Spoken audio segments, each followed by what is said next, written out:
Is there an anti-happening barrier? Are the elites aggressively protecting the status quo after COVID almost disintegrated it? It seems like that the year once predicted as the one of the biggest happenings is actively gaslighting people. Alien invasion in Miami opens the year seemingly relating to the big UAP discoveries in 2023, memory hold and forgotten.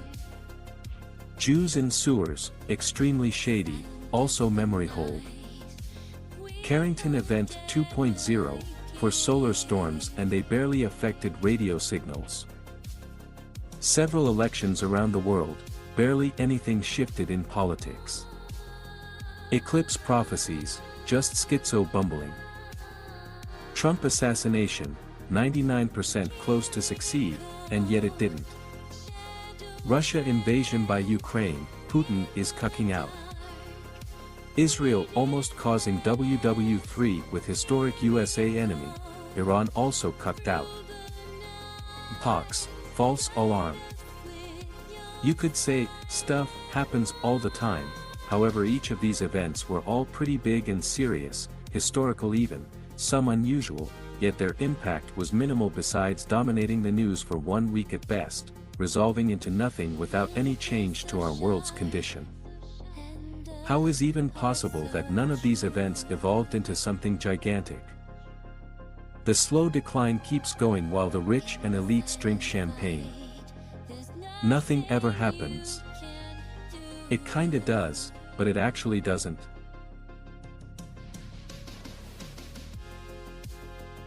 Born in 1996.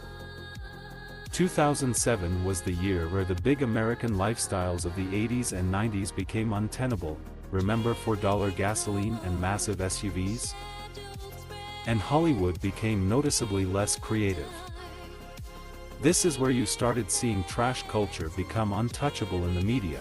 You could bitch about Lil Wayne all you want but you had to respect him, and the gaslighting began with regards to crap entertainment and bad living conditions. It suddenly changed from, yeah, we know it's trashy, but you have other options, to, if you don't think Megan Fox is October 10th then there is something wrong with you. Think of the most hyped movies of that year. Shrek 3, Spider-Man 3, Transformers, Pirates of the Caribbean 3. They were all threequels, or based off media properties. Meanwhile, the best picture for that year was No Country for Old Men, which is a movie that is essentially hostile to American culture. Also, 2007 was the year of peak fast food and obesity culture in the USA. Most of the stuff about Amerilords really hit its peak in 2007, because that's the last year you could have been shamelessly fat in the USA. In fact, 2007 could be defined as the year where America became shameless for its own sake.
Yeah, I can agree with this OP.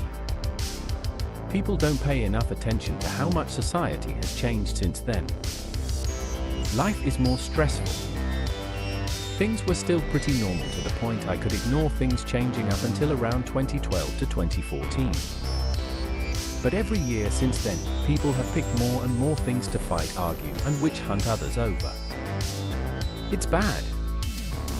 We have a younger generation that is radicalized on 100 topics who grew up online on social media. Tumblr, Twitter, etc. Not primitive shit that wasn't political like MySpace. Then you have people in their 30s and 40s who were mostly normal but also got brainwashed by social media the last decade. People are starting to drop out altogether using social media because it's so hostile now. And most absurd of all, even the older generations who are 50 plus are on social media arguing, causing drama and problems like they're in high school again. Do something in your front yard that Karen doesn't like.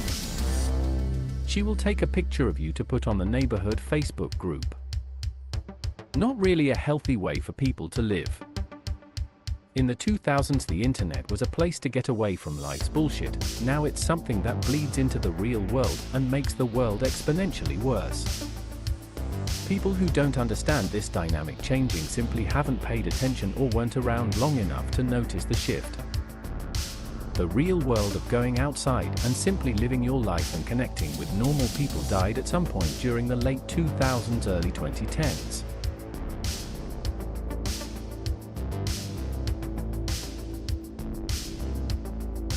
Have you ever taken a step back and noticed that it's deeply addicting to get the feeling of killing other players in video games? This feeling is greatly amplified if one receives their opponent's loot when they die, such as is the case in old-school RuneScape or Minecraft. But regardless of the game, the fact remains that we have a deeply ingrained mental desire to kill people and steal their stuff. Every race has done it to their own race and to other races where possible. Earth is a planet full of psychopaths. Imagine if instead of being related to the warlike chimpanzees, we were more closely related to bonobos, but just as intelligent. Everybody would be having sex with everybody to resolve conflicts. It may sound weird, but killing your enemy is weirder.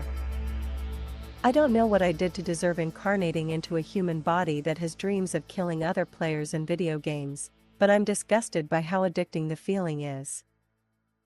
Basically, humans treat and depict violence as if it's something normal, when if we're being honest with ourselves, it's completely fucking psychotic and not the slightest bit normal.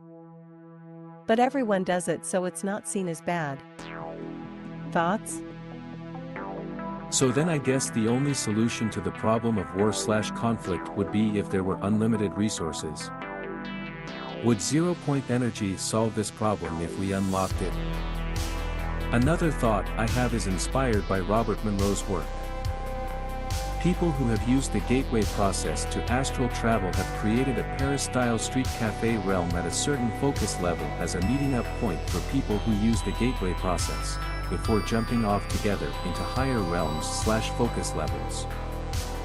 I'm not sure what this reality they've created is made of, atoms, etc., and Monroe describes physical realms and non-physical realms where one can create things with a thought, so it begs the question, is reality made of mind? If there are infinite minds creating infinite worlds and infinite resources, there should be no conflict unless there is an overcrowding of minds in one physical realm where many energy-consuming bodies need this energy, which is still free but is only being generated so fast. So perhaps resources come from mind, and minds are eternal, but the experience of being in a specific body is not, and when minds are crowded too closely together there is conflict over who gets to sustain their experience of being in a body, who gets the resources. Not sure. Yes, video games are unironically a military psyop to condition you to combat. The US Army actually openly released a couple games, look up America's Army, with the stated intent of recruiting people. This is just what's public, and if the mill-industrial complex is doing something publicly, you can bet your ass that they're doing even more of it in secret, in this case, funding big box game devs. Video games could have largely been an educational resource that replaced a lot of curriculum in school with interactive learning. But the mill-industrial complex hijacked it in its infancy.